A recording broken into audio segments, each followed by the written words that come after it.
నువ్వు పోయినావు, నేను కాదు. నేను కాదురా కుక్కు, నా కొడుకు, నువ్వే పోయినావు.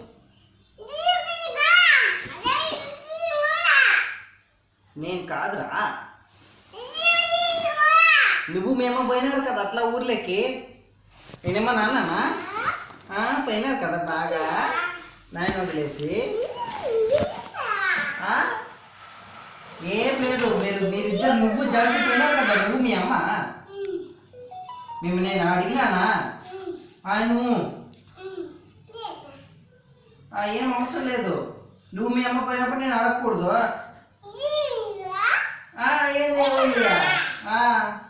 బాగా తింటారా ఐస్ క్రీమ్ అని తింటారా అమ్మ కొడుకు? ఏం నాకు ఇస్తున్నారా? మీరు ఇద్దరు పోతున్నారు కదా అడిగంటే అడిగి.